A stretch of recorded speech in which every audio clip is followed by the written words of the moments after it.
Honorable Prime Minister, Dr. Terrance Drew, members of the media, Mrs. Lanicia Collins-Williams, our sign language interpreter, and all our viewers and listeners, good afternoon and welcome to the Roundtable. I am Sherma Matthew.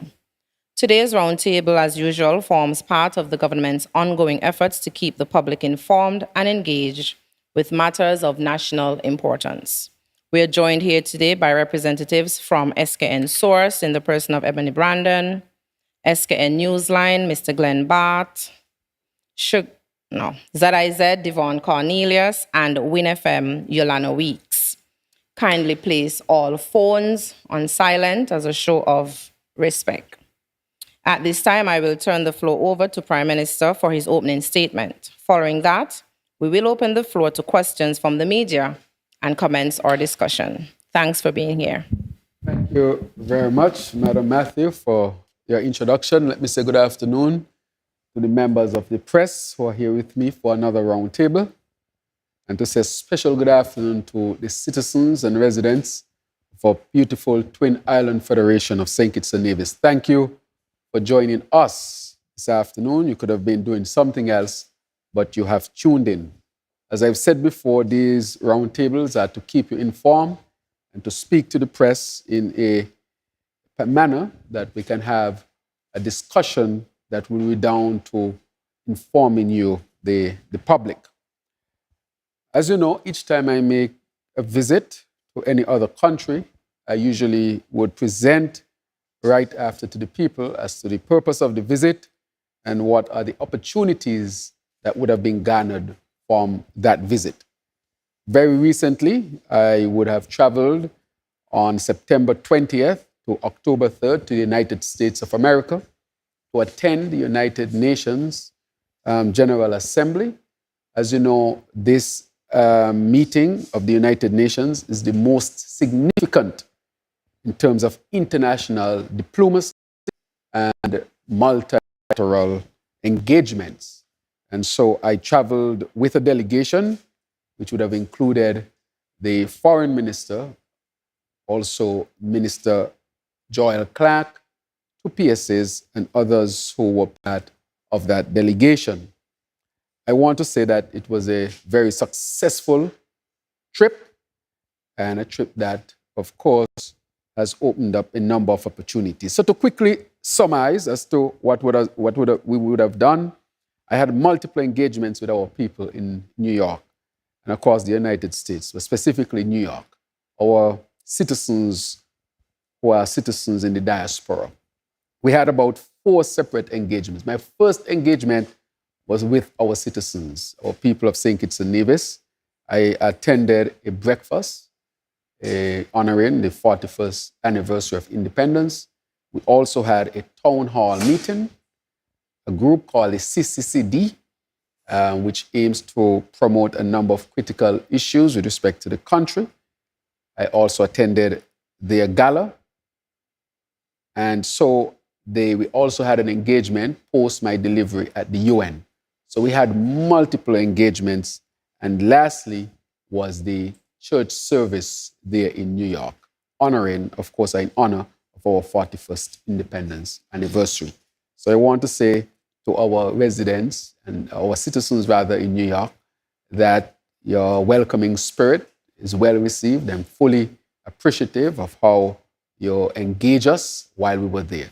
And having 4 to 5 activities with you demonstrates how serious we are when we speak about diaspora engagements. And to say to you that even though you live abroad, you can still help to advance your beautiful home. As we say in St. Kitts and Nevis, we're a navel string berry. You can still help in its advancement. And so we take that very, very seriously. In addition to engaging our people in the diaspora, there are a number of things that I did while I was there.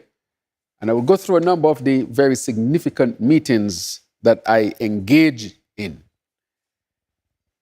One, I engage in high-level side events, such as Summit of the Future, where that was our delegation participated, and it stressed the urgency for climate action and multilateral cooperation.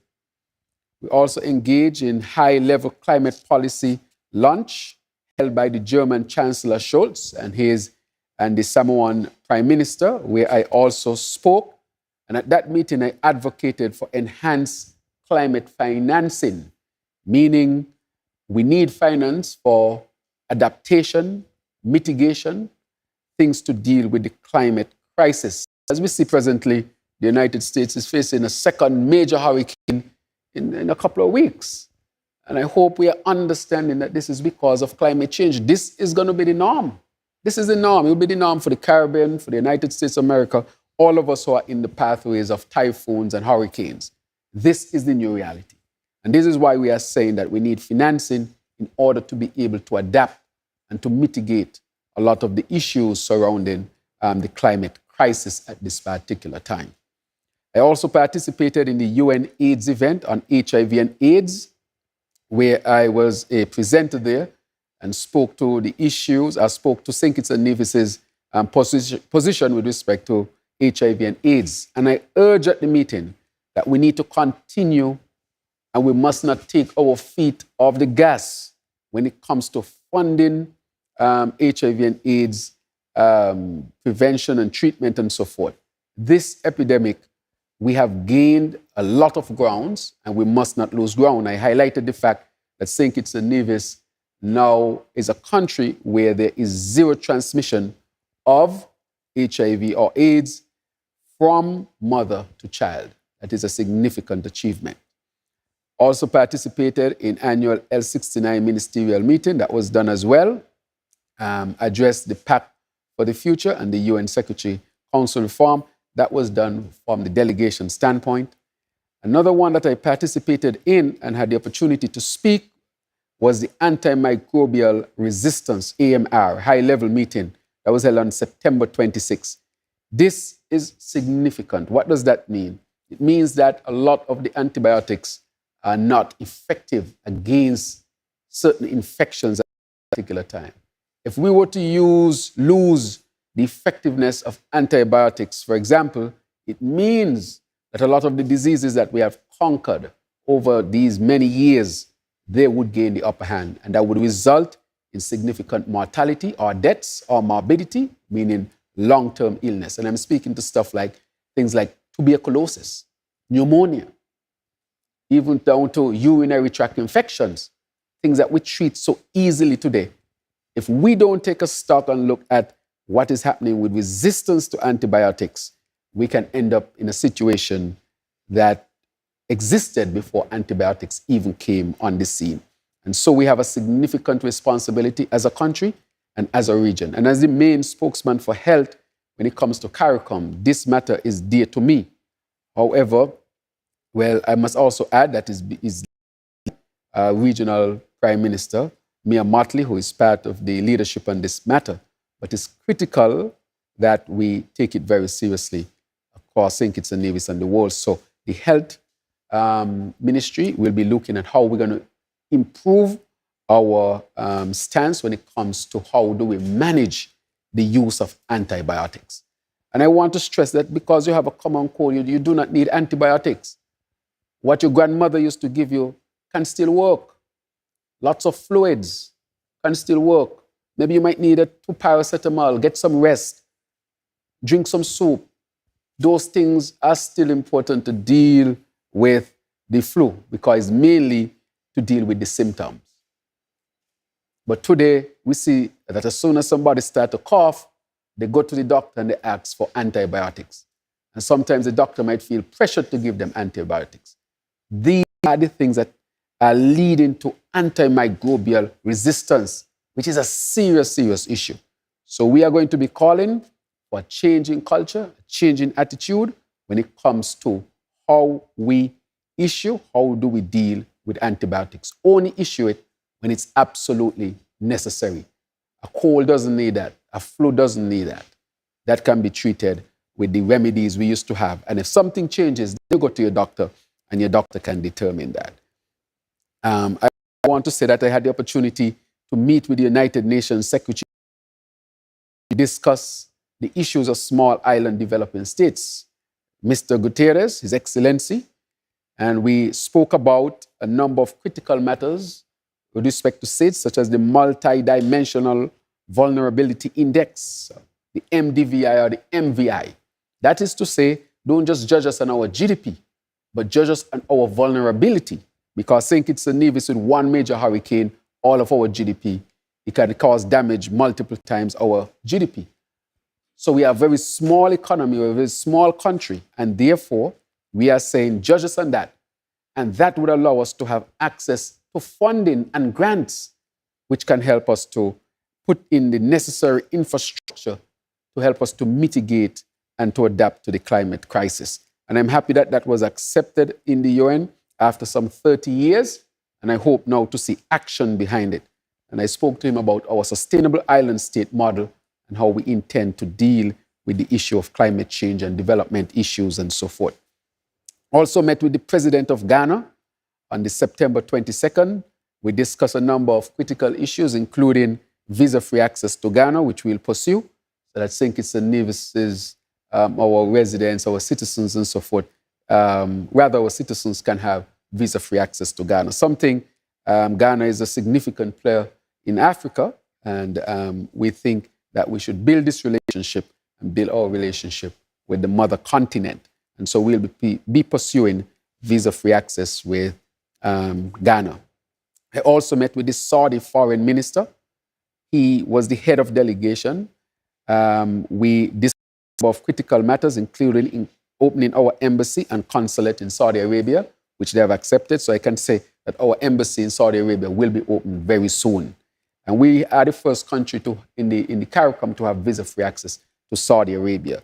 And so we continue to build our relationship with that significant country in the Middle East. And so I want to thank Saudi again. I express our appreciation for helping us with the procurement that we are going through now of 2 brand new generators, 9 megawatts each, a total of 18 megawatts, and to further our discussion on geothermal development on Nevis, which would help to transform our federation. So those meetings went extremely well, and I want to thank the foreign minister for Saudi Arabia for that excellent meeting. I also met with UAE Special Envoy, where we discussed renewable energy, tourism, and infrastructure, again saying to them that we want to build out our renewable energy here in St. Kitts and Nevis, specifically the geothermal as well. And I will have an update, specific updates to the outcomes of those 2 meetings in short order. Definitely before the end of November, I will give an update. Now, when it comes, we also, from the UN, as you know, I made my UN speech, which covered a number of salient points. I know, it would have been listened here in St. Kitts and Nevis. But I think the stance that St. Kitts and Nevis took with respect to this is that we spoke about global issues such as global peace. As you know, St. Kitts and Nevis is a peaceful country and we promote peace. We ask for peace wherever there is conflict, especially in the Middle East at this particular point in time. And we are saying that, the situation there where we see so many children and women, especially who are dying, that St. Kitts and Nevis is against that, and we are for peace so that people can have a hopeful outlook and life. We spoke about human dignity. We spoke about leaving no one behind in this world. Some of the other points is that we look at global climate action for small island developing states. We spoke about the MVI, reforming the global governance for equity and inclusivity. We spoke about Taiwan's inclusion in global discussions. And we also spoke about Cuba and their situation. We want justice, of course, for Cuba, who is a significant player in the region. And we also spoke about the situation in Haiti, which are critical for us as well. We also spoke about St. Kitts will hold the Island Summit next year, which is a significant development for us, and that is to deal with, of course, sustainability, climate change, and how those things affect small islands. And so I think that our speech covered broadly and put St. Kitts and Nevis's position clearly that we want to be a part of the solution, and we are already part of the solution. We are not just at the United Nations to complain, but St. Kitts and Nevis has brought to the fore in terms of its discussion and what we are doing here to be a model to the world. And we'll continue to build out our sustainable island state, which is our moonshot, or it is our bold step to say to the world that we are, and I use the word in my speech, Talawa. We are small, but we are Talawa, as we say here in St. Kitts and Nevis, which means we punch above our weight and we have the wherewithal to contribute to the advancement of our human family, and we will make our voices heard, our voice heard at the table. When I left the United Nations, I went on to Washington, D.C. for Pan-American Health Organization meeting, where St. Kitts and Nevis is part of the directing council. As a matter of fact, I participated in that meeting directly, where we discussed a number of pertinent issues. I also met with the secretary, with the director, rather, and we discussed a number of matters. I spoke about looking at violence from a public health perspective. I have brought that now to PAHO. We have brought it now to the OAS. I also brought it to the United Nations, to the CARICOM, and right here locally. I am going to be the champion for that across the region, in whichever forum I am in, because this issue of violence is affecting the whole region, and we have to deal with it, not only from a local perspective, but also from a regional and international perspective as well. And so I would have mentioned that there. I then left Washington and went on to Louisiana, where I visited the Melhenny Company, which is the company, the parent company for Tabasco that we know very well. And we had meaningful discussions. One, Tabasco is seeking to partner with us and have asked us if we can be part of their suppliers for their peppers, which we are seriously looking at this particular time, that will create significant opportunities. We'll be the only country in the Caribbean with such an arrangement. And I want to thank Her Excellency Harriet Claxton, our special envoy, who has facilitated that. As you know, the top leadership of Tabasco Global, or the Melhenny Company, which is a $1 billion company, visited me here sometime in 2023, where initial discussions started. And those discussions have now translated to the point where we now have a demonstration farm where we are actually growing the peppers to see how St. Kitts and Nevis would fare. That is how advanced we are at this particular time in terms of looking at any possibilities of partnership. So I want to thank them for welcoming me with open arms and looking for the opportunities that this arrangement can bring to both St. Kitts and Nevis and to the company. After leaving Tabasco, I traveled to visit Southern University, and I visited the Agricultural Center. As you know, agriculture is dear to me, and I'm reaching out as much as possible to make sure that we can look at it from a diversified perspective, making, possibilities of making agreements with large companies so that we can supply them, us growing our own food here in St. Kitts and Nevis. So I went to university. I want to announce that we now have 5 scholarships to Southern University for various areas of agriculture, including pre-vet. That is amazing, to have scholarships to a very well-regarded American historic Black college or university. Very, very significant development. And so those scholarships will be offered. Of course, they come with the credit. We have our people here who are qualified for those. So we want to see our people, apart from the PAD scholarships, the new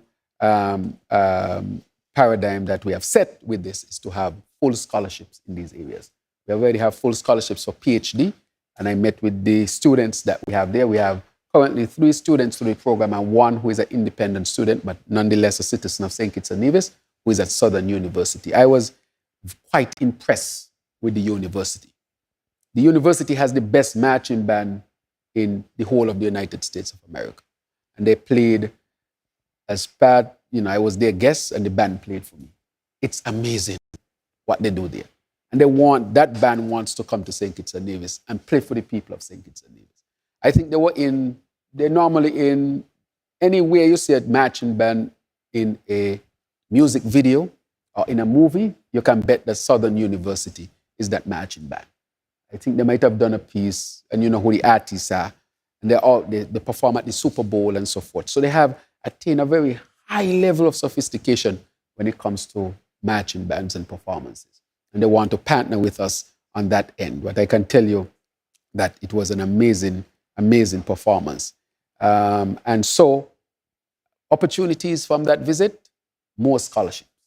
Scholarships to an American university is unheard of. And I want to thank Her Excellency, Hadia Claxton, Special Envoy, who cleared the way and set the ground for us to have these meaningful discussions. And so I want to thank the chairman, the president of this wonderful institution of the United States of America for partnering with us. And there are lots of other possibilities. Right now, they're helping us with our cannabis industry. They have the largest study of cannabis in the whole of the United States of America, period. And it's at Southern University. And they're experts who are helping us free of cost to get our cannabis industry on the way. They're helping us with our animal husbandry. An expert in cattle farming has visited here and is helping us with that. They're helping us with our egg production, for example. They come, they look at our hatchery, and they're helping us with that. So with any area in agriculture where we need help, they are helping us, no cost to the people of St. Kitts and Nevis. From education, from the PhD level to the undergrad level, to the technical assistance, the expertise that we need, they are helping us. Because we are saying to them that St. Kitts and Nevis wants to become, I would say, self-sufficient when it comes to our food production. And they are helping us significantly. So I can't thank Southern University enough. And these are the type of opportunities we want for our people, for our young people to move forward. And so that trip was a quite successful trip with many opportunities for our people. I also had an opportunity to meet with Chef Andres, Jose Andres. You all know Chef Jose Andres. I was invited by the Clinton Foundation at that meeting to speak principally with myself and Chef Jose Andres from World Kitchen. You should look him up. I think he was nominated for a Nobel Prize. He's the gentleman who goes around and feeds people. Out of that meeting, they want to make contact with our farming community here so that they can help to enhance that farming community and increase production. And so I want to say to Chef Andres, Jose Andres, and the Clinton Foundation for this meaningful discussion that presents a number of opportunities as well for our people.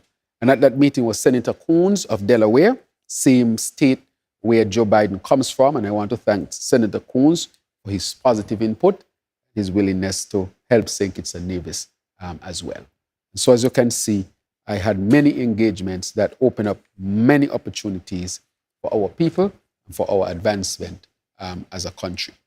And so I want to say that I will leave it there for now and leave it now to the press to ask any questions surrounding what the trip was about. But as I've said to the people, any trip I take, I need to report to you to let you know that these trips help to advance St. Kitts and Nevis. I work hours upon hours when I travel because the time is relatively short and I have to get as much out of it for the people of St. Kitts and Nevis. And so, as you can see, this trip has presented multiple opportunities that we can benefit from. 1, education. 2, agriculture and advancement. 3, renewable energy. 4, diplomacy with visa-free access and so forth. And 5, when I say renewable energy, I want to single it out and put it by itself in terms of the geothermal. And 6, the more people in the diaspora.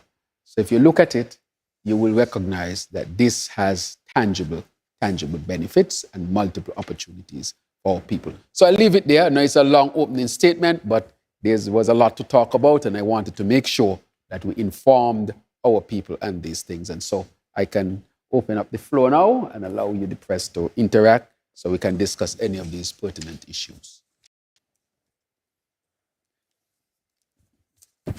So, All right. Good afternoon. Devon Cornelius, Yes. ZIZ Broadcasting Corporation. Regarding the Summit of the Future event that you attended, stressing the need for climate action, what support is your government providing to climate action in the region? Even as you spoke about small island developing states and how we suffer from the storms that are intensifying. right. So the Summit of the Future, I think the presentation was made by a member of the delegation. Could have been Dr. Clark who presented that to me. But in general, we had our strategy in how we would approach this, so I can speak to it. I can say that St. Kitts and Nevis is presenting to the world a model, the sustainable island state model. We took us about a year and a half to put it together. We are going to present it to the country in about a week and a half. Dr. Joya Clark, who is presently in Germany, who is meeting with women in leadership, who is there meeting with her counterpart from Germany's end, who was at the meeting with Chancellor Scholz. The Chancellor is like the president of Germany, and his Minister of Climate and Climate Action. That is who Minister Clark is also interacting with. As I speak, there are meetings presently, as I speak, to discuss the way forward in how Germany will collaborate with St. Kitts and Nevis on the matters of climate change. That is significant, to be able to present a model and to say this is possible gives the world, from my perspective, a perspective from small island states, how they are responding, and they are responding proactively and not responding, I would say, in a way that is just seeking assistance. As I've said, we're not looking for pity, we are looking for partnerships. St. Kitts and Nevis is also presenting the idea that we should work together as one, because we understand that working together we can confront, for example, the issue of energy. What we want to embark upon, create a regional grid of renewable energy, which I presented at one of the meetings, and I will present it to the country in a short space of time. It is possible. We're in discussion with companies and even Siemens at this time of how we can get underground cables to go from one island to the next to connect us, so we can have a region of renewable energy at low cost. St. Kitts and Nevis is pushing that, for example. So that is how we are significantly trying to make a contribution so that the Caribbean becomes a net exporter of renewable energy and not an importer of fossil fuel. That is realistic. That is tremendous. We can achieve that as a people. And that is the kind of thing that we are presenting, these ideas that we can add to the whole global discussion on the matters. We are also discussing the issue of the MDVI, the Multi-Vulnerability Index. We participated in that to move that forward, and that has been accepted. St. Kitts and Nevis is also discussing the idea of, regional education of our people in the renewable space. Right now at the college, you can do a technical course in, for example, solar panels, because we are getting ready to build maybe the largest solar plant in the whole of the Caribbean. We want our young people to be trained for when that is started in just a few months.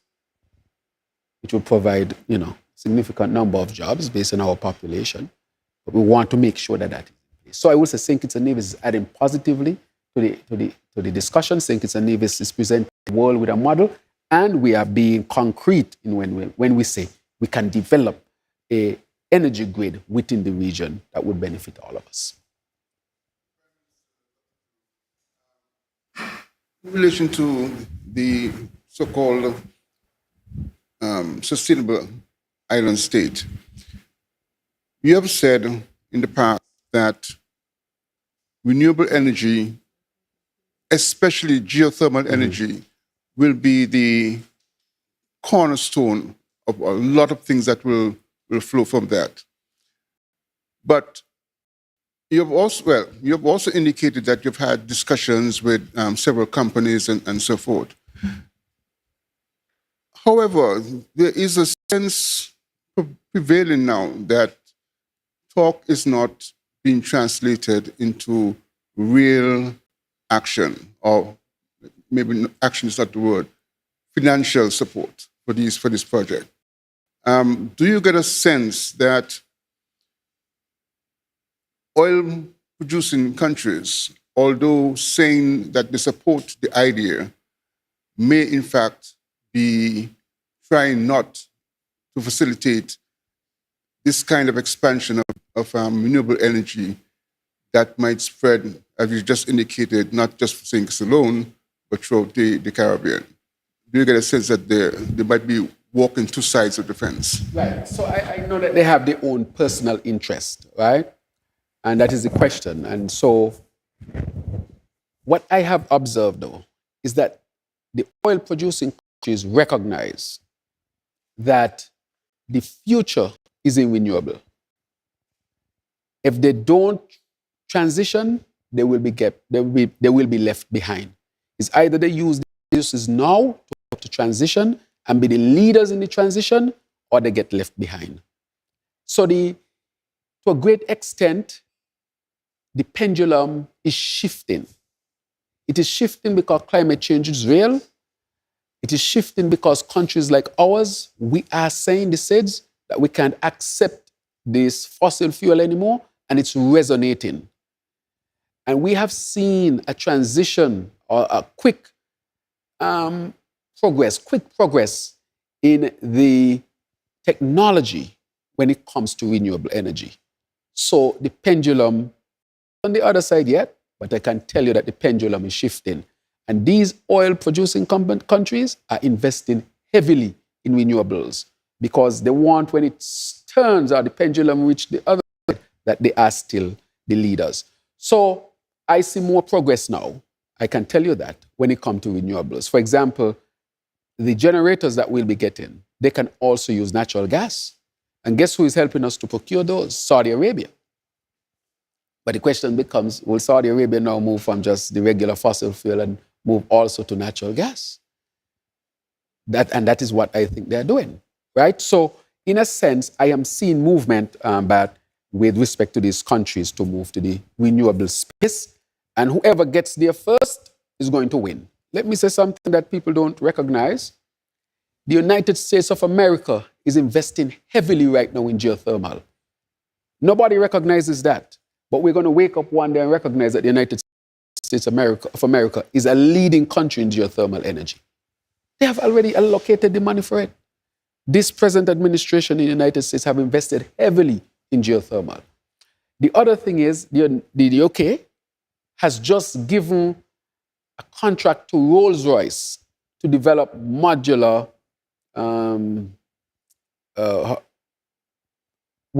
it is based on radioactive material, right? So they are going into the space of using radioactive material to produce energy, these nuclear plants, so to speak, in simple terms. And nobody recognizes that. So in short order, the UK would say, well, we're not using fossil fuel anymore. We have now converted to modular nuclear energy plants, which are less dangerous and they emit nothing to the atmosphere, and we can manage the waste. That is what they're saying.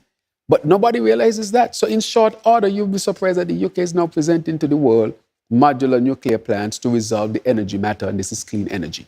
The other thing that the UK is doing is that they have now introduced a 14 megawatt wind turbine from Siemens, the same company we are discussing with to help us to do the connections between the islands. 14 megawatts, one wind turbine.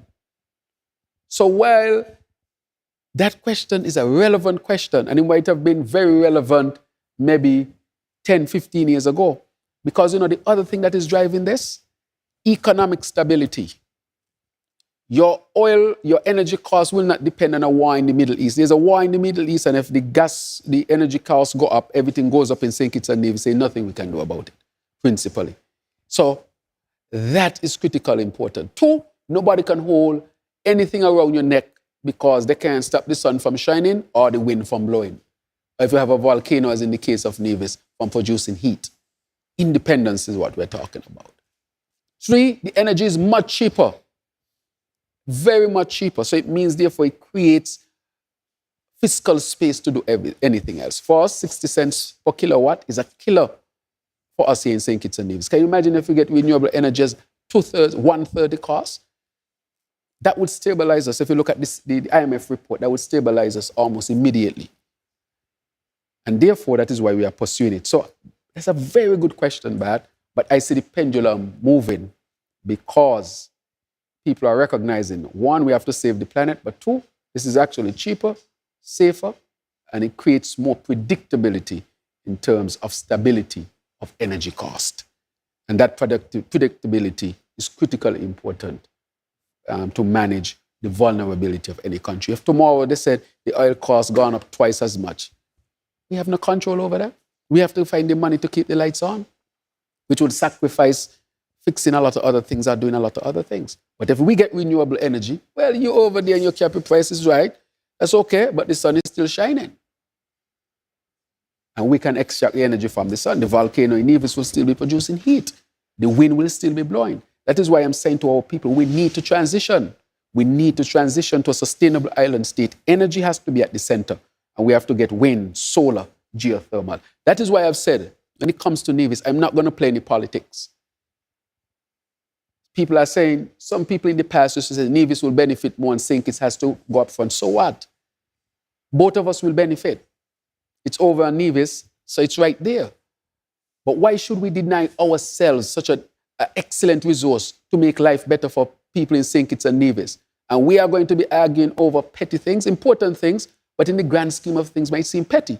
You bring somebody from outside and they look at the resource in Nevis and they can't understand why you're not developing this, why you didn't do it 20 years ago. People from outside are saying, what is wrong with the people in St. Kitts and Nevis? You have something here that can make you rich, transform your economy, all of you live good, and you're arguing over St. Kitts, Nevis, this, that, CCM, NRP, Labour, PAM. I'm not playing that game. Not me. I want the energy for our people.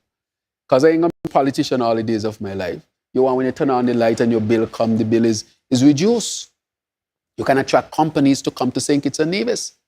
The people in St. Kitts and Nevis can live much better lives because they have access to energy. Energy means water, it means food, it means physical space, it means opportunities. That is what this is all about. And that is why we have to take the petty politics out of it. And St. Kitts and Nevis must strive to become energy independent. That would be my thrust. And that is why I'll partner with the NIA and the people of Nevis and the people of St. Kitts and Nevis need to come to a consensus that together we are going to develop this and put the politics out of this so that all of us can benefit. I hope that we reach that level of maturity now to understand the bigger picture. You know, sometimes you see some old buildings in town and they said family members fighting over it. They're fighting over the building is dilapidated. Oh, we can't reach that point that there is so much bickering that we had a resource that can transform all of us and it stays there because we can't reach consensus. And people in the world are asking, why should we come and help you? When you have a resource to help yourself, you can't even help yourself and you're asking us to help you. And you have the resource that God has given to you right there. Each time I talk about it, I get a little emotional about it and I don't hide it because it can't make sense. But I think we have reached the point where we become politically mature enough as a people and as a nation to understand that this makes sense for well. So that is where I stand on that one, Bad. Afternoon. I'm going to turn attention, if you don't mind, to your PAHO meeting, only because at the end of August, you established the Citizen Security Secretariat here in St. Kitts and Nevis, where the focus right now is on addressing crime and violence as a public health issue.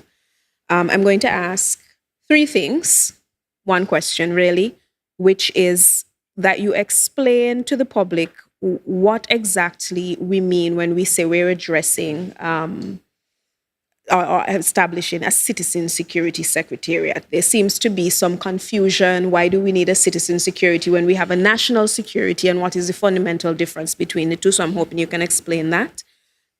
Give us an update as well on the 90-day campaign. I know that there are some community conversations which are now underway. Senior citizens have been engaged. There was a consultation in Nevis recently, which is the second in a series of 3. So if you can provide us with some update there. And then the part B of that same question, because it ties in, and especially as you've just come back from the UN, people don't very often hold the the United States accountable in forums like that for their part in the issues that the region faces, the Caribbean region faces with crime and violence in respect of gun crimes. We don't manufacture weapons in the Caribbean. We don't manufacture ammunition anywhere in the Caribbean. Most of it is coming through the United States. And I don't think anybody would challenge that. Whatever their constitution says and whatever their beliefs are about that, we're the ones who are being impacted by this. Our healthcare is under strain. When is anybody going to hold the United States accountable for their role in failing to monitor through exports and the things that come into the region which affect the crime and violence we have to find the solutions to? Right. Thank you very much. I will start on the last part, especially the part to deal with the holding the United States responsible. There's a case before the Supreme Court of the United States at this particular time. Mexico has brought a case against the gun manufacturers of the United States, a landmark case.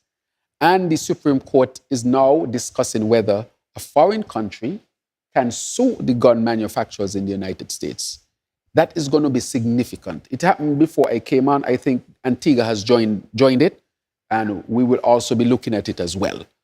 That, I think, is the real way of holding the gun manufacturers responsible. Take them to court and seek redress, because nothing else is working when it comes to what is happening with the supply of guns across the world, how they're affecting Latin America, and how the guns are affecting the Caribbean. Look at all the Caribbean islands. It is because guns is being, transshipped across the waters and being dropped off. And that is a major risk for gun violence. None spared. And so we have spoken to the United States of America multiple occasions about the access of guns. They have done a number of measures. We'll continue to dialogue and ask them to do more, because as we know, 90+% of the guns that come into the Caribbean are made in the United States of America. I know recently some action has been taken. I can say that. But I think the landmark case by Mexico, to which a number of Caribbean islands or countries have signed on to sue the gun manufacturers, is something that is significant and must be known. The other matter with citizen security and national security, sometimes people tend to want to, might use the word interchangeably. Citizen security is a designation that means that you're not just dealing with violence and crime, but is a citizen secured. So we didn't just want to go to the point, deal with it from the perspective of law enforcement. That is the impression that national security gives. We want to shift the understanding that when we speak about citizen security, it's not just about that.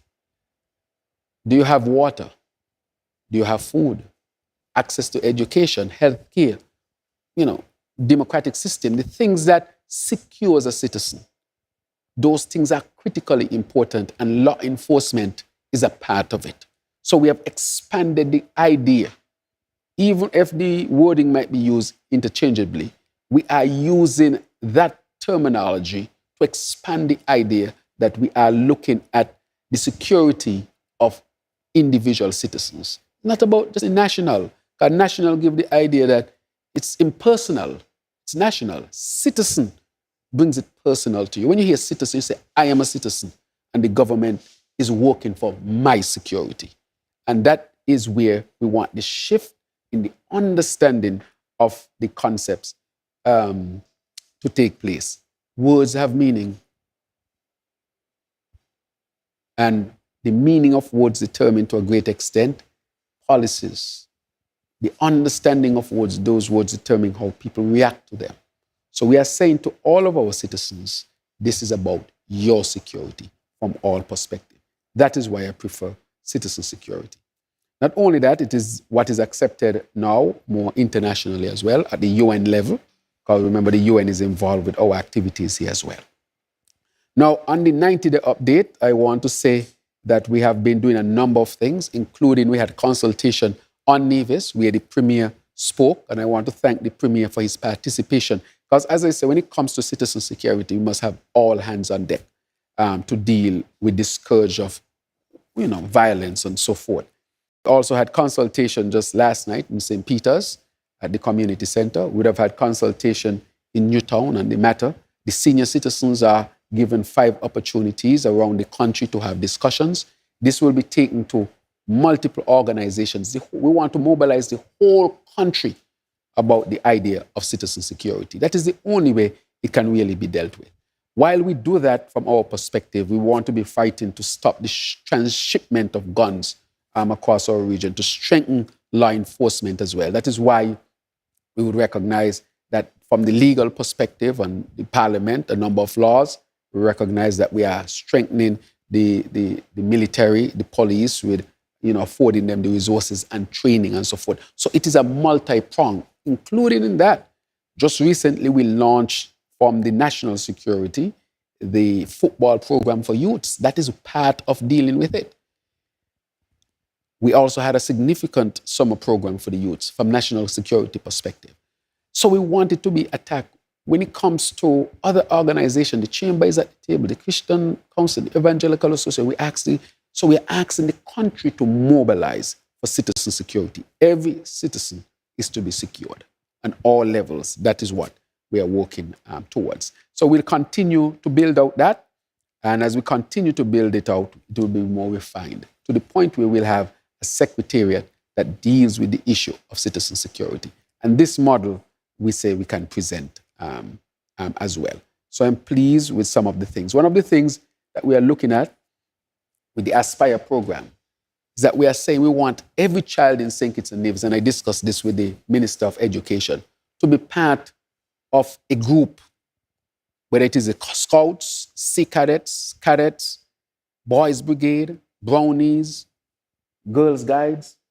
All these groups, we're going to revive them. Every young person should be a part of one of them.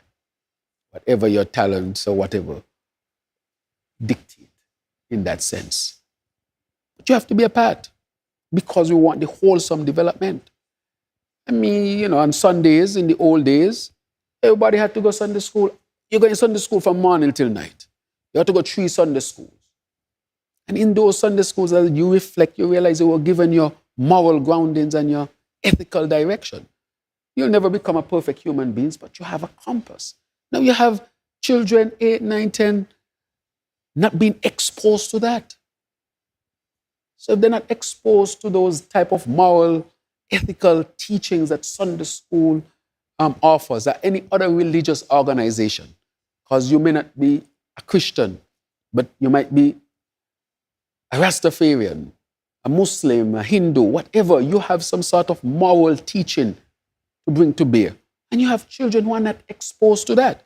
And even if you have a family where, okay, they're not religious, but are they part of an organization where they can still get that ethical, moral grounding, even if it's not in a religious sense. So what is the guiding light for our young people? Where are they getting it from?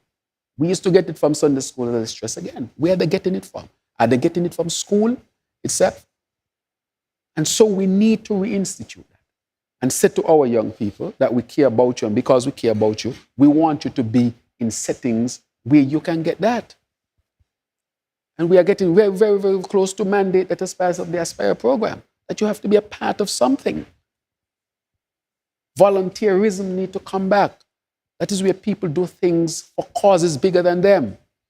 For example, if the trash can down the road is there, some people might say, call solid waste to pick up the trash can. Well, how about if 5 citizens come together and said it's our responsibility to keep our community clean as well? That spirit has gone. And that spirit cannot be replaced by anything else. Can be replaced by education alone, because you could have the wrong type of education. And I put education in this sense, in inverted commas. You could have the wrong type of orientation. There are people who are very smart business-wise, but if they don't get an ethical grounding, they will be a crooked businessman or a woman or whatever they are. You can be a doctor, but if you don't have the ethical grounding, you can be a messed up doctor. Think about it. You can be a teacher, but if you ain't got the ethical grounding, you can be taking advantage of your students. So that ethical moral grounding is critically important. Because education without that, that's a dangerous person.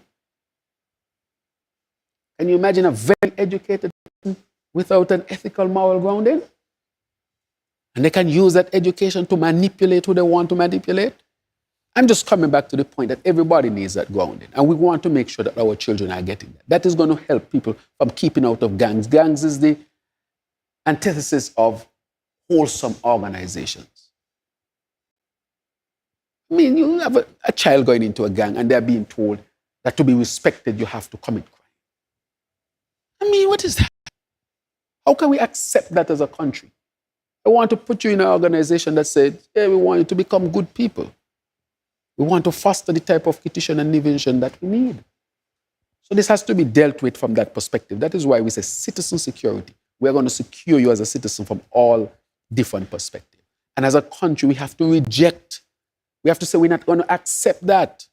In every corner, nook and cranny where we are, we have to reject crime and violence. And we have to accept wholesome living. I think that is where we as a community and as a country can participate, in our little corner. For example, you see some little boys passing down the road and they're behaving well. You don't have to be so. It is the community having an influence on how these children behave. So I'm just saying that is all of us' responsibility to really seek to secure our country and secure each other. Right. I think I look at it and I think I may have answered your questions. Okay, good. Right. Dr. Drew, there is, well, some time ago, it was announced that the Director of Public Prosecution was going to open an investigation into the Citizenship by Investment program. How wide and deep is that investigation going to be? Is it going to just look at what our local players would have done or did not do? Or is it going to go into the international sphere and see what was happening there as well? And in a related question, given the track record that Chinese investors has had in this country, are there any plans? And also given the fact that in China, dual citizenship is illegal, is this government, is the Citizenship government going to deny further participation of Chinese investors in the CBI program? Right. So you're asking a number of critical questions. I leave that to the DPP. DPP is an independent office, but I can tell you the mandate is to look deep and wide. That is what I would say. I wouldn't say anything to compromise any of his activities at this particular time. St. Kitts and Nevis is also proposing what you call a department where we will have a security expert to look and monitor our citizenship by investment program internationally. And we are getting ready to appoint that person to that position. And we are thinking about positioning them in Europe. So this is not just about locally. We are thinking about how do we secure and protect our program. That is what we are doing, and that is what the region is doing. As you know, I've said over and over again that this is the most challenging issue for me.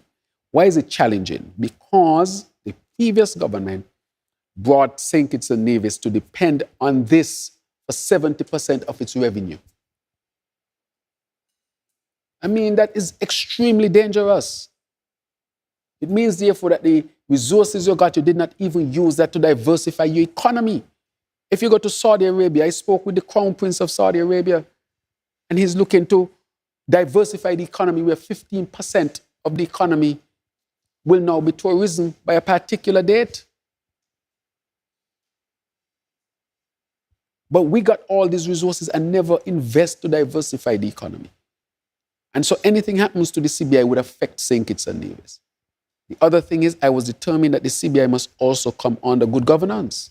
And I will not only say that in St. Kitts and Nevis, but throughout the region.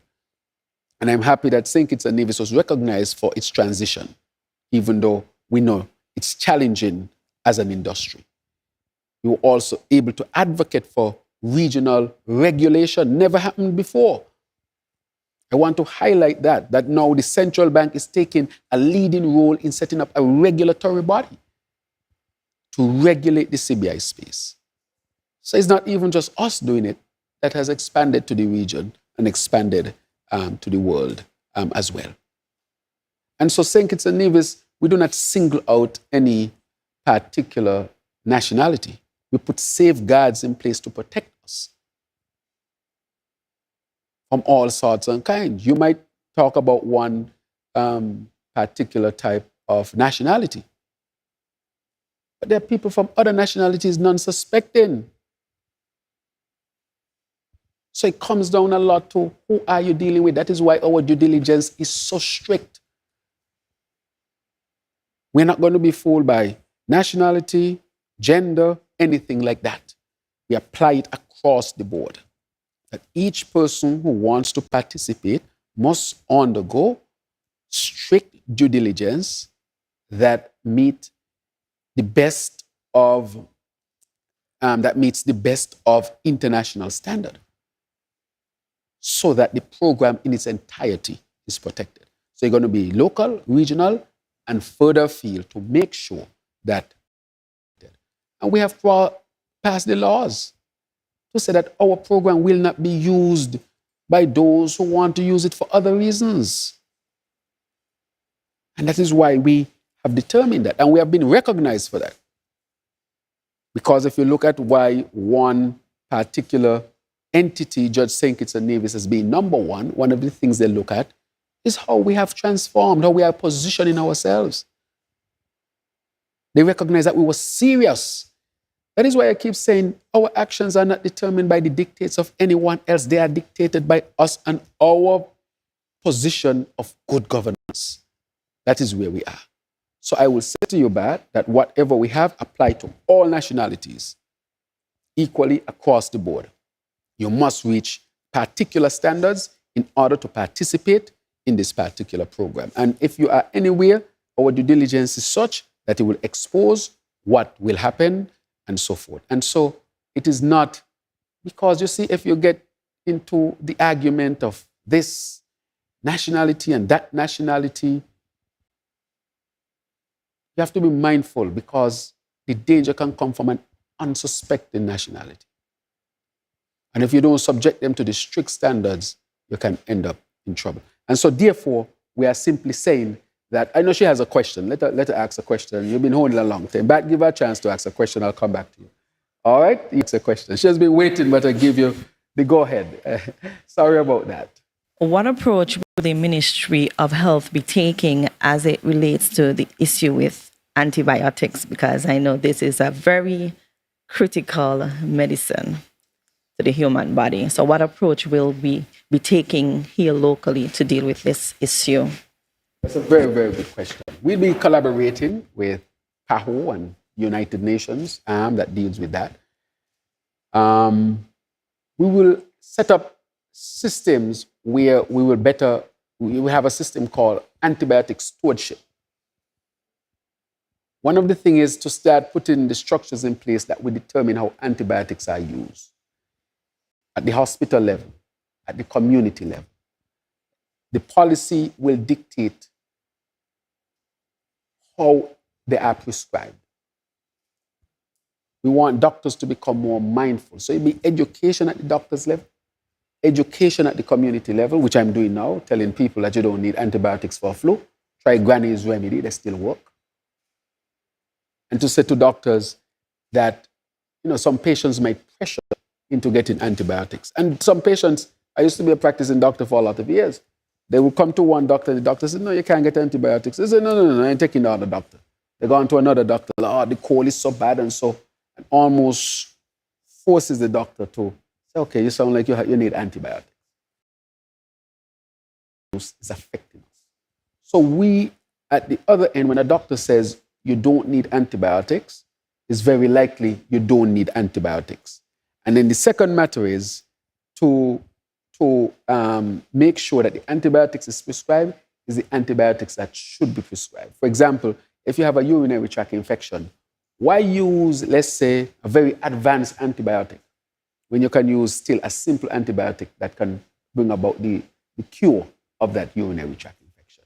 Because if you expose that very advanced antibiotic to a bacteria that can be easily treated with a regular antibiotic, what would happen is that the bacteria now starts to mutate and become resistant to the very advanced antibiotic. So when you really need the advanced antibiotic, because the regular antibiotic is not working, it's not working. That's a problem. The indiscriminate use. And so we now need to make sure that with the antibiotic stewardship approach, that we continue to educate our doctors, we educate our people, so that we understand how serious this matter is. So that when a doctor says you don't need antibiotics, very likely you don't need antibiotics. And what that does is make sure that the bacteria or the whatever microbe you might have, it's not exposed to these antibiotics so that they can start to mutate and become resistant. We have to use antibiotics when they are needed and use the right antibiotic when we have to apply it. So that, in a sense, that stewardship will help to prevent antimicrobial resistance to our antibiotics. Dr. Drew, I just need to follow up on the matter of the Chinese. I mentioned the Chinese simply because in China it is illegal to have dual citizenship. In that case, how can an agent be selling our citizenship? Well, I hope they're not selling our citizenship, because we don't sell citizenships. If you invest, you can have access to the citizenship, but you have to go through a stringent process in order to access the citizenship. So I hope nobody is over there saying that they're selling citizenships. I take that word seriously and I make a note of it. Right. Because you're a reporter, and if you bring that word sell citizenship, I have to take that seriously. All right. I stand corrected there. And I'm not saying that you stand corrected. What I'm saying though is that there are agents who are processing applications for through our Citizenship by Investment program. And part of that is the acquisition of our citizenship by the applicant. If it is in China that dual citizenship is illegal, how could that kind of operation be going on still? So that is why I asked the question, if you're going to ban the participation of China in our Citizenship by Investment program. Wait, let me say something to you. China is not participating in our Citizenship by Investment program. I have to be specific, but don't think I'm picking. These words, when you use them, they have an international overtone. I have to be careful. So it's not picking at you. I want the world to know we don't sell citizenship. I want the world to know China does not participate in our citizenship. China is a country. It depends on which one you're speaking of. I'm thinking you're talking about the mainland China, as they call it. They don't participate in our citizenship by investment. Individuals can, and they have to go through a rigorous process and also satisfy our legal standings. Let me put it that way. It's very critical that that is understood like that. Somebody will determine what citizenship they have. If they want this citizenship or that citizenship, that's a personal decision for them to make, responding to all of the regulations and rules surrounding it. They make a personal decision. Today, you can decide, are you a citizen of St. Kitts and Nevis? Good. Today, you can decide you don't want to be a citizen of St. Kitts and Nevis. You can say that. You can say, I don't want to be a citizen of St. Kitts and Nevis, and sign the paper for that. That's a personal decision. So we look at that. That is why I told you it is not simply, it's a complex matter in the sense that they have to follow rules and regulations. So China does not participate in our program, and we don't sell citizenship by investment. We don't sell citizenships. Right? Okay.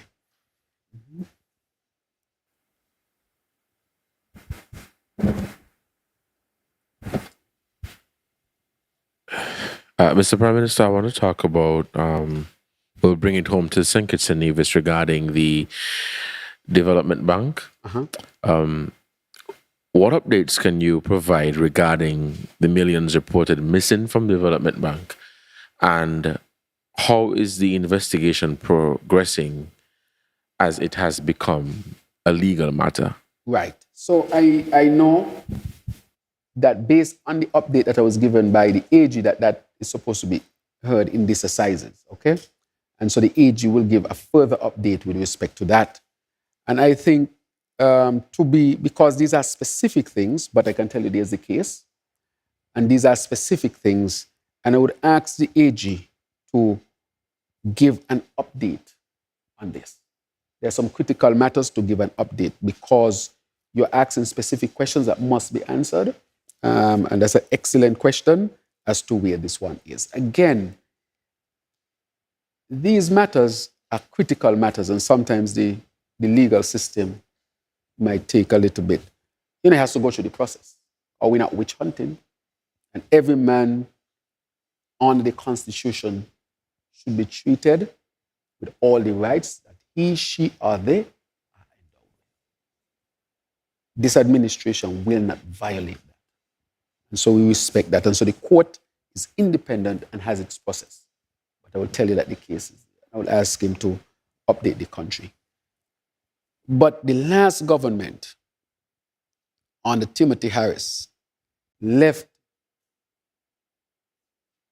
the development bank in shambles. Shambles. $333 million in debt. As a matter of fact, that hurt the Social Security, which we have rescued, putting the foundation of this country under threat. This thing is so serious. Imagine you attack the development bank, attach the Social Security, bring the economy to depend on one sector, the CBI. Do you know how dangerous that is? That is what I am fighting to correct. I'm happy that the Social Security is in a much better position right now. The development bank is in a much better position right now. We have to pump millions in. We have to transition from the CBI, otherwise we would have lost, I'm telling you, we would have lost the whole program.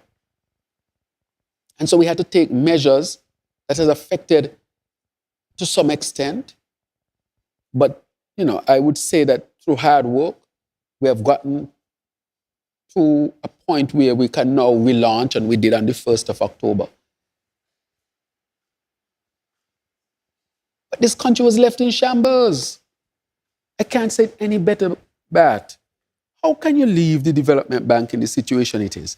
The Social Security in the situation it is? The CBI in the situation it is? Because you ask a lot about the CBI. And you know, but a lot of the questions you have is because of things that should have been done differently. The country knows that.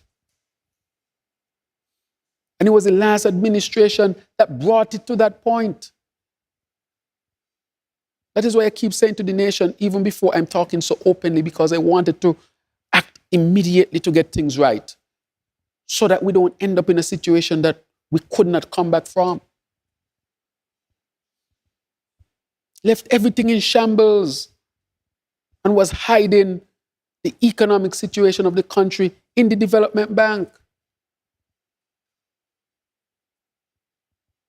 The other issue we're going to discuss later is the SIDF, because the SIDF itself as a fund had money in it that we are doing an assessment for.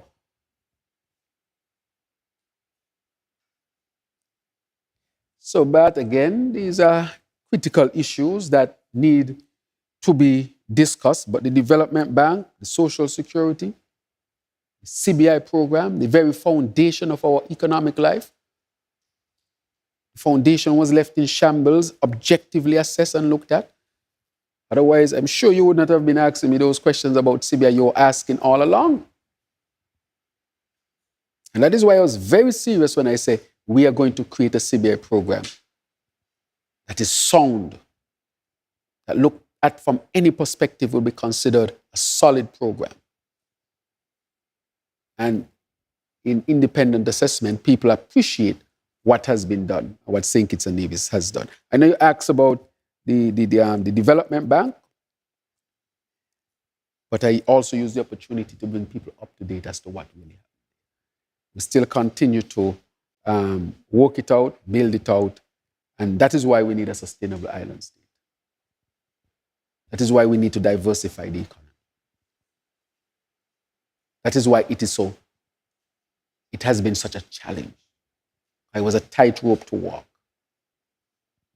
But nonetheless, I want to thank those who have worked hard and to let the people of St. Kitts and Nevis know that we continue to work hard to make sure that we create the best. Go ahead. Okay, Mr. Prime Minister, I will take you over to Nevis today. Yes. All right, one, the Premier of Nevis disclosed that he asked for financing from the federal government for the Vance W. Amory International Airport project. Yes. How much money did the Premier ask for, and approximately when will the funds be made available? And two, the Alexandra Hospital expansion project. You know, that's a bread and butter topic in Nevis, especially as it relates to its incompletion. Have you personally visited the site, or do you intend to visit the site? And what will you do as Prime Minister to ensure that that edifice be completed or be brought to fruition sometime soon? Right. So with respect to the Premier saying that, I think the Vance Amory Airport can be enhanced and can help Nevis. He has brought to the federal government how we can partner. The federal government is working with the Nevis Island administration on that project. I don't know if he gave the numbers, but he would have the final numbers. But I can tell you that the federal government is working with the NIA with respect to the airport expansion project for the people of Nevis. As I've said before, that, and I've committed to, that the child in Gingerland should have the same opportunity as the child in St. Paul's from a federal government's perspective. I mean that. The Aspire program is going also go to all the children of Nevis. All the children of Nevis between 5 and 18 will also be part of the Aspire program.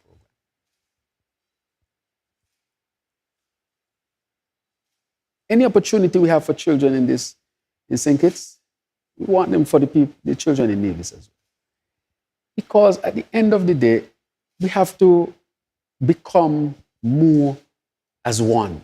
Because we can't survive individually. All these countries in the Caribbean recognize already that our strength is in our togetherness. So if it's at the macro level, it must be at the micro level as well. St. Kitts and Nevis must show the example of working together. And so yes, on the airport expansion, we are working together. On the hospital expansion, I have no direct knowledge of it.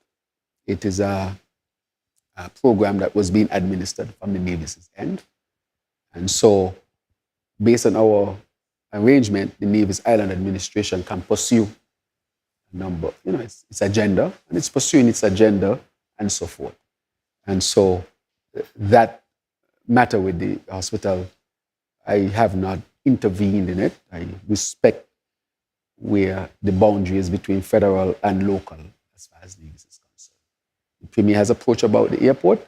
We have responded positively. We have decided that geothermal, we have responded positively. The federal programs, such as the Aspire, that would affect all the children, we discuss matters, and we are seeking to see how we can collaborate more on those matters. Right? So I respect that very, very much. So the Premier of Nevis did not approach you on the hospital project. That's what you're saying? I'm saying that it's a local Nevis project. Okay.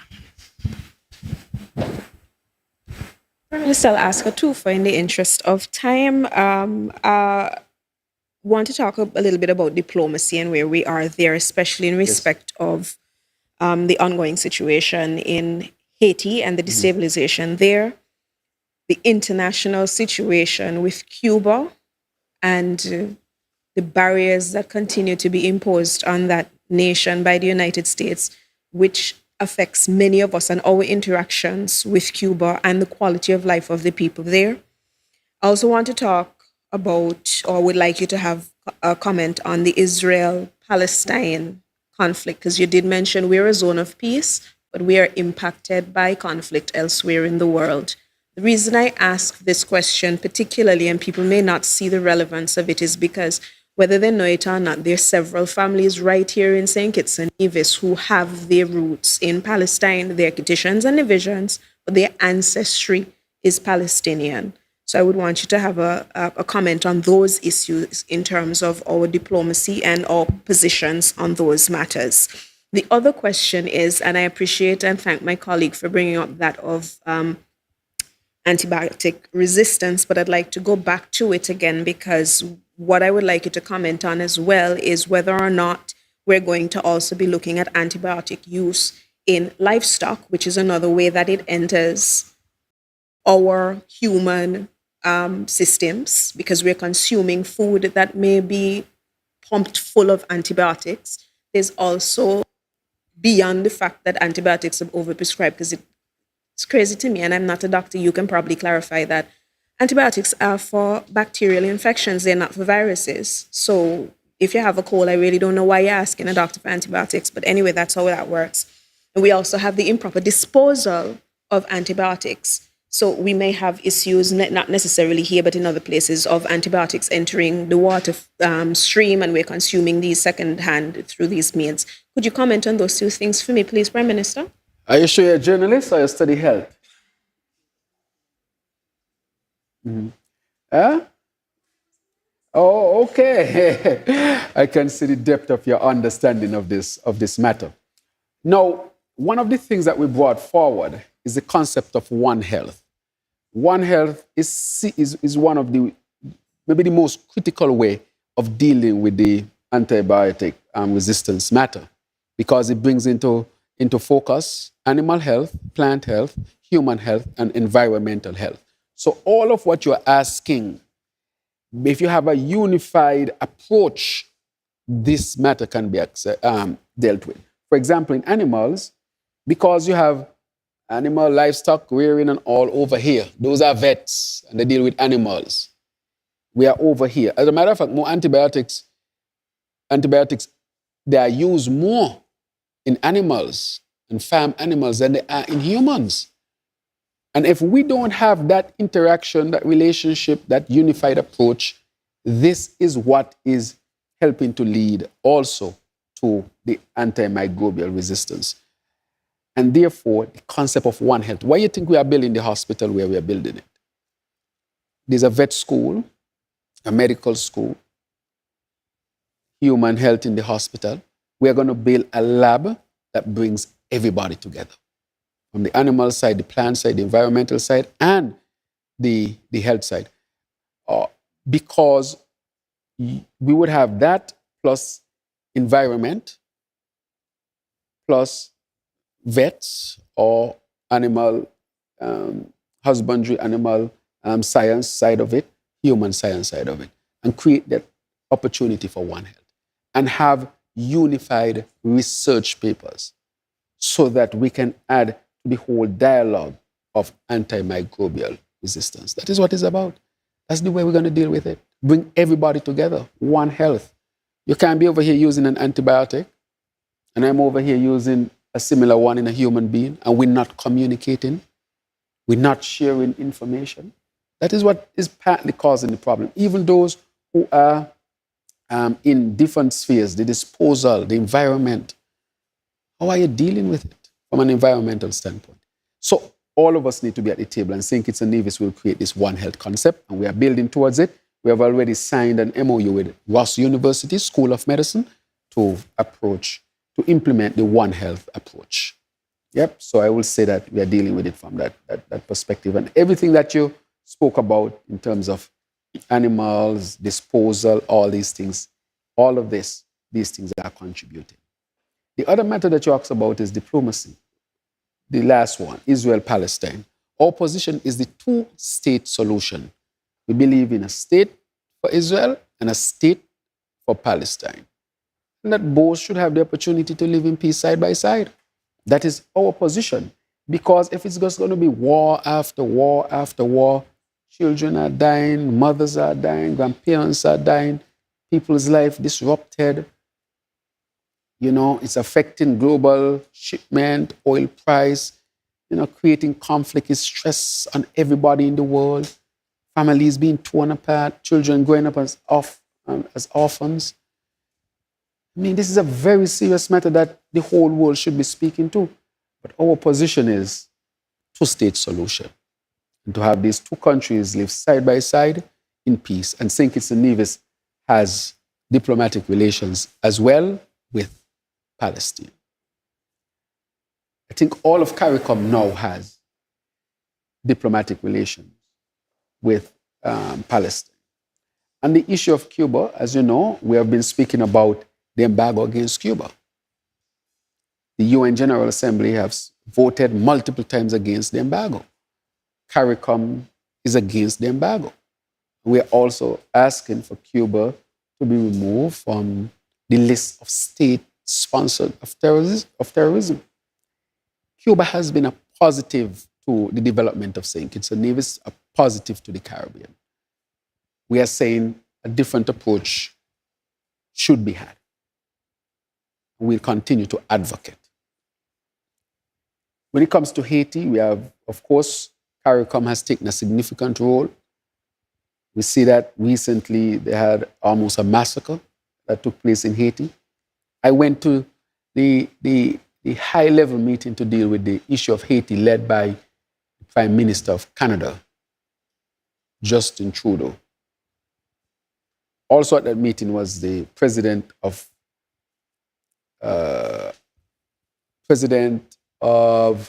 I think the country that sends the troops there, Kenya. President of Kenya was also there and he spoke. And, you know, we thank Kenya for really helping with the troop situation in terms of the security. And at that meeting, I think everybody have recommitted to helping Haiti. There's a new president in transition. It gives an opportunity to help the situation in Haiti, or we need a stable Haiti. Haiti has contributed significantly to ending slavery in the world. If we look at history, remember that it were the Haitians who beat Napoleon. They beat everybody. Anybody who came to Haiti after they defeated Napoleon, they were beaten. There are people who are determined that they will not be subjugated by any other. That is their spirit. That is who they are. They suffer tremendously because they refuse to be a colony of anyone else. Haiti was responsible for helping South America to be free. Because when Simon Bolivar was out of weapons, out of resources, the Haitians took him in, gave him the resources he needed, and sent him back to the Americas to fight for the liberation of the Americas. I'm talking about Colombia, Venezuela, all these countries. If it had not been for Haiti, they would not have been liberated at the time that they did. Haiti also set up a state and said to the world, any slave from anywhere who comes to Haiti, you will be free the minute you touch on Haitian soil. Of course, slaves from around the world said, look, we have to head to Haiti. We'll be free. So Haiti has contributed significantly. And that is why we cannot leave Haiti behind. We have to keep fighting for Haiti. And therefore, our voice must be heard and we must continue to help the situation. We have participated in a number of meetings, policy direction, helping Haiti to transition. It is challenging, it is difficult, but we'll continue to be at the table to help Haiti. On a few local issues, the police training school, what is the status of the construction with that? And recently there were some talks of the bus fare being raised in St. Kitts. Can you speak to that? And lastly, what is the status of the MRI building in terms of the cost of construction and the completion or the construction timeline? Okay, good. All right. Thank you very much for your questions. Now, with respect to the police training school, are you speaking about the one at Nima, next to Nima? The construction of the one there in, I think, in the Newtown area. Oh, in the Newtown. The traffic department. My apologies. So that is progressing. Okay. The traffic department is progressing. As a matter of fact, we have advancing. I think you can now apply for your license online. And that is on track to be completed. I don't have the exact date, but it's on track to be completed. So I can tell you that. So the traffic department will be there. And with respect to the bus fares, as you know, there was a committee put in place. It's under the Ministry of Public Transportation, and they have a board that is addressing the matter.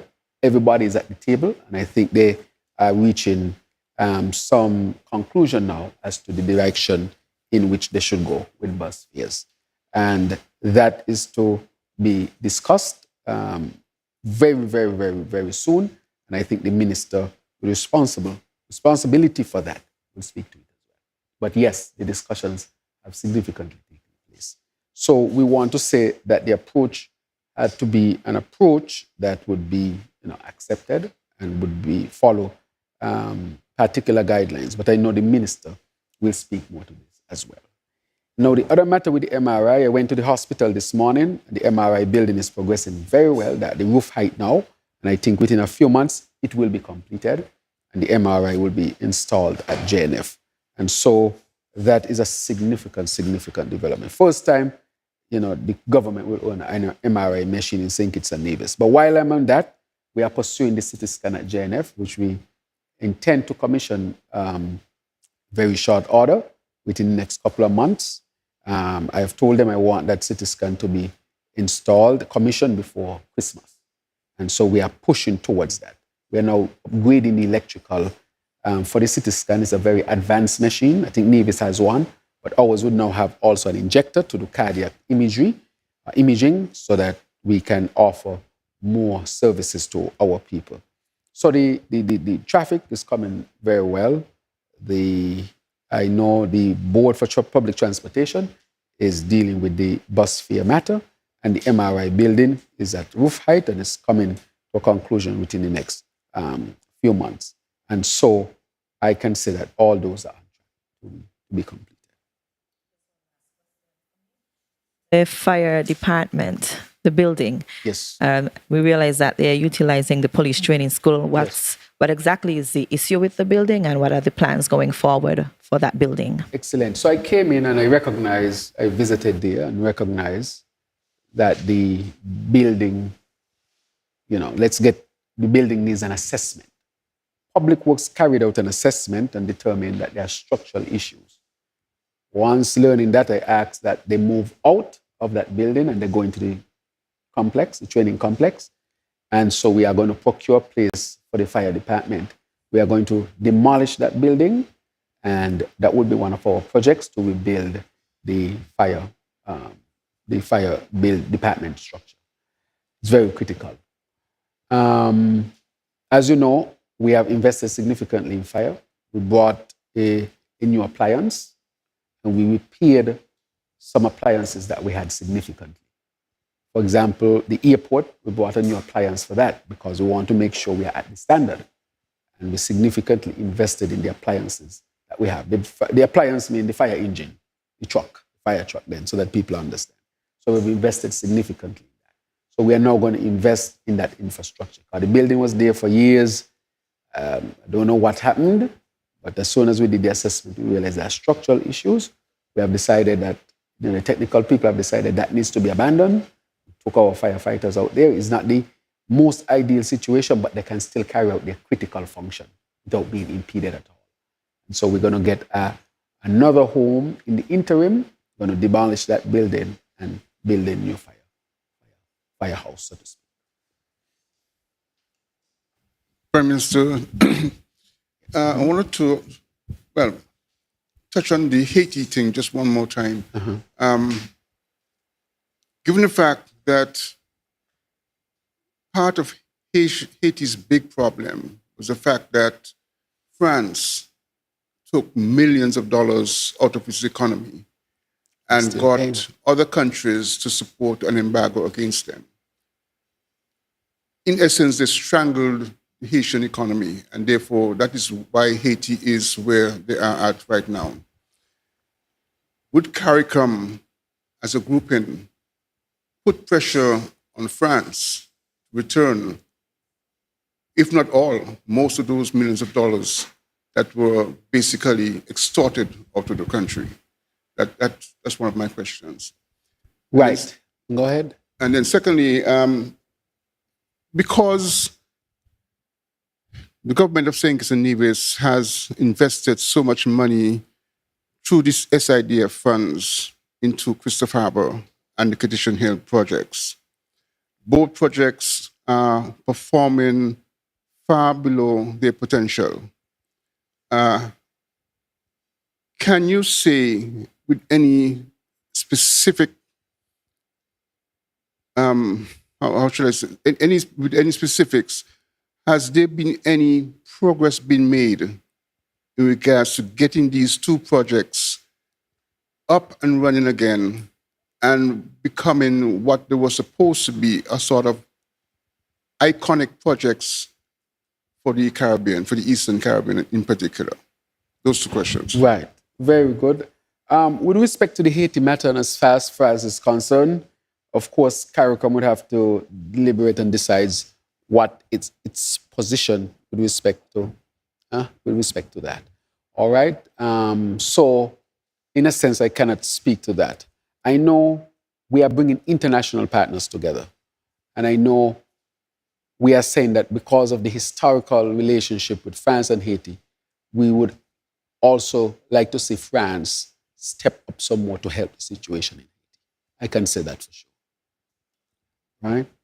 Now, with respect to the SIDF matter and the investments made, when it comes to the Christopher Harbour matter, we are looking at that very, very seriously. We know that there are other investors who are interested in seeing Christopher Harbour, seeing it move forward. And so a number of investors have been coming to the fore asking about Christopher Harbour as a venture for them. I cannot give you anything concrete at this time as in a signed deal that is ready to go. But I can tell you that there are serious developments in terms of discussions on that. There are discussions until something is actually signed. So because they're in discussions, that is where they are. Now, when it comes to Kitchen Hill, it is the same matter. We, the government of St. Kitts and Nevis, we have invested heavily in Kitchen Hill to get it off the ground, especially post-COVID. Right now, I think maybe over 100 people are employed through Kitchen Hill, and it's providing a significant number of jobs. We had seen an uptick in interest for the Kitchen Hill from an investment standpoint, but also an uptick in interest in people going to Kitchen Hill as patrons, or customers, so to speak. So in a sense, we have seen some movement there, and we have serious persons who are interested in Kitchen Hill, very serious persons who want to make serious investments. So I can say, based on our what we have done so far in making St. Kitts and Nevis a conducive environment for investments and businesses, we have seen serious inquiry, very serious. And I think if you were to ask me, Mike, that question in the next 2 months, I think I would have a more definitive answer as far as that is concerned. All right, but that is where we're at now, serious discussions as to how these two major projects can be planned out as was intended. So in a sense, that is where we are with all of, lot of matters to deal with national development. Challenging as they are, we are up to it. We continue to battle in a world of polycrisis, post-COVID, wars, increased oil prices, logistic issues, CBI, the banks, the social, a lot of things we have to put back together and mend. But we are working tirelessly hard towards those things. All right, thank you very much, Madam Chair. We'll take the final question from Ebony Brandon before the PM wraps up. Okay. All right. PM, just very quickly, we're in Breast Cancer Awareness Month, and you're wearing your ribbon and your pink tie. Correct. What is our situation here in St. Kitts and Nevis in terms of oncology and treatment of various types of cancer? The other question I would like to ask you is with respect to the issue of HIV/AIDS that you brought up earlier. Wonderful that we have been able to eliminate mother-to-child transmission, and we know in some groups HIV/AIDS transmission has gone down. There was a concern some years ago that in older age groups, more specifically women of menopausal and perimenopausal age, those numbers were increasing, perhaps because they thought, well, we can't get pregnant anymore. Men are dating younger women, contracting it, they're bringing it home to them. Where are we in terms of HIV/AIDS as an issue in St. Kitts and Nevis, and how does that impact us regionally? Excellent. On the oncology end, this is Breast Cancer Month, and you'll see me wear this all month and have some pink here. Just to say, I wish prostate cancer continue to be, I think, the major killer. And we need the same approach for prostate cancer. So for the men here, maybe if we ask the women to walk with us, they will walk with us because we walk with them. So a unified approach. But nonetheless, this is a critical matter because breast cancer continues to be a major cause of cancer in women. And we know that education and screening, they help significantly. And so we have entered into discussion with the International Atomic Agency to have here radiation services in terms of oncology. We have 2 oncologists at the hospital, and they're doing an excellent job with a support team. We now need to step it up.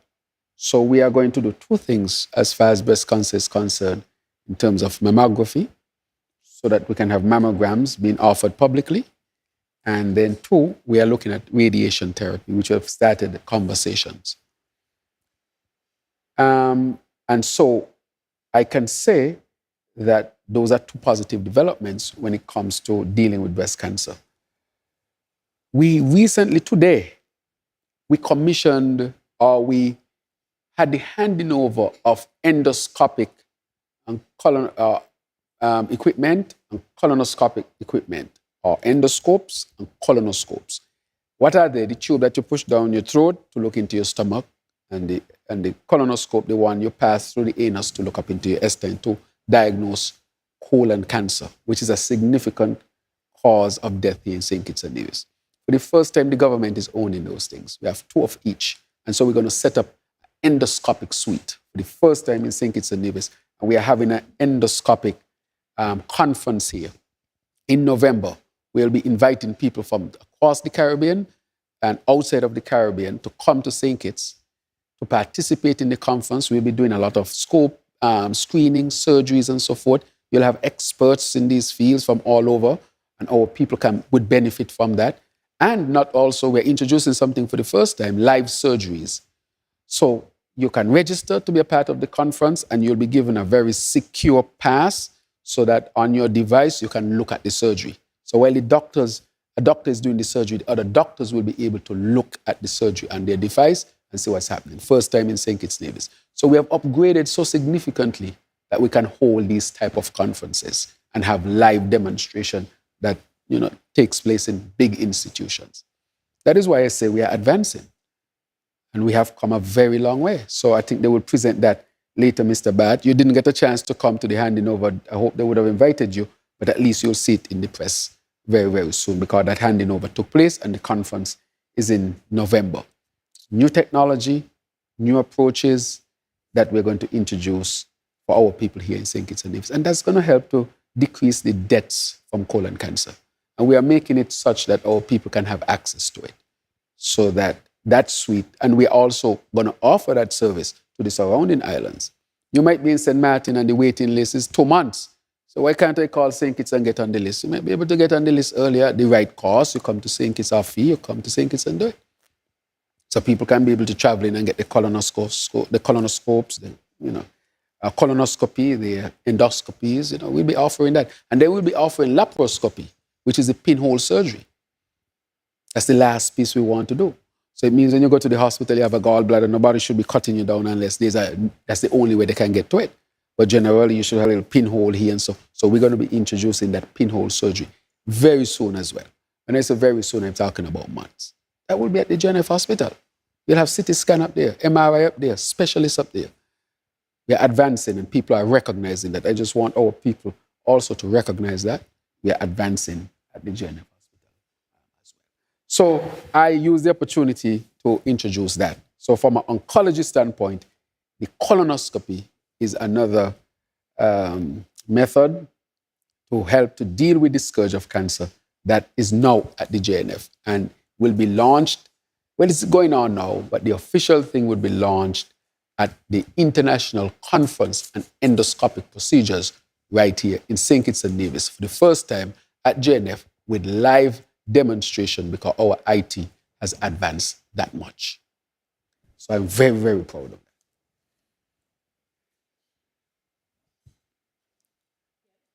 Doug? Yes, so just to wrap up, thank you. I just want to reiterate that our participation at the UN General Assembly was very positive. We had multiple high-level meetings and sideline meetings, which would create opportunities for our people here in St. Kitts and Nevis, PAHO, and then traveling to Southern University.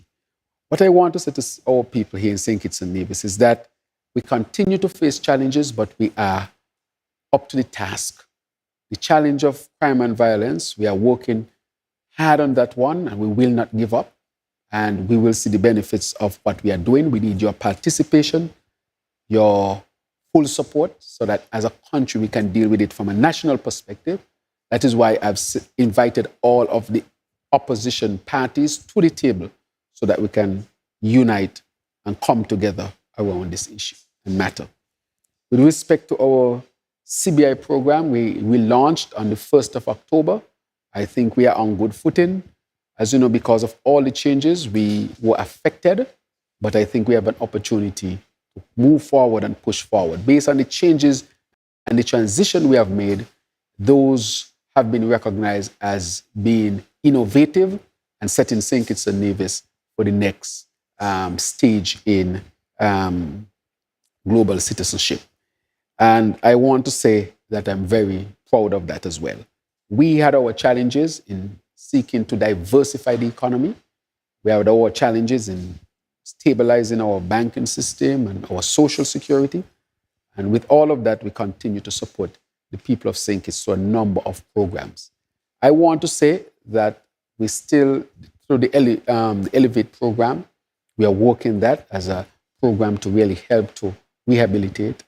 We also want to mention that through the LIFT program, we continue to support a lot of families. There's some talk that we abandon PAP and families are not supported. I can say clearly that the program is being supported and it's costing the government roughly between $25 to $30 million per year. We want you to take a note of that. We have not abandoned families who should benefit from some support. But the most important thing is that we wanted to introduce the pension, increase in wages and so forth, and to give opportunities so people can establish their financial foundation and make it solid. And to say that the Aspire program is really a program to help us to become educated about how we handle money so that the next generation and even this present generation can start learning how to do it, understanding money, investments, and so forth. That would really help us to transition. So St. Kitts has embarked on this revolutionary program where every child between 5 and 18 would get a grant of $1,000, part of it half in investments, half in savings, and we teach our children how to save and how to invest. So by the time they become adults, they will be well educated and can position themselves anywhere in the world when it comes to building finances. That we think is critical. And lastly, to say that the sustainable island state, we have to get to it. Our renewable energy build out, we have to complete it, which will be a mix, I'm sure, of solar energy, wind energy, and geothermal energy. As I've said before, I'm not going to play any politics around the geothermal. This can help every boy, girl, man, woman, or any gender in the body perceive themselves to be right here in St. Kitts and Nevis. And that, I think, is a good point for us to unite and say to the world, yes, we have differences, but we are not enemies. And we are smart enough to see opportunities to benefit all of us. And geothermal is one such opportunity. So I finally say thank you for joining us. Have a pleasant afternoon. This administration will continue to work on your behalf. Thank you. Thank you, Madam Chair. Thank you, Prime Minister, for always taking time out of your busy schedule to engage with the press and keep the citizens informed. We continue to acknowledge and extend gratitude to the Broadcasting Corporation that facilitates the Roundtable episodes, bringing them live to the public and citizens in the diaspora. We appreciate the support of ZIZ Broadcasting Corporation, Freedom FM, Vaughan Radio, Win FM, Sugar City FM, CBN Network, SKN Newsline, TVC Channel 40, Tel TV in St. Martin. A special thanks to the media houses represented here today. Thank you for coming, because without you, this roundtable would not have been possible. To our listeners and viewers, thank you for tuning in. This has been the Roundtable with the Honorable Dr. Terrance Drew, Prime Minister of St. Kitts and Nevis.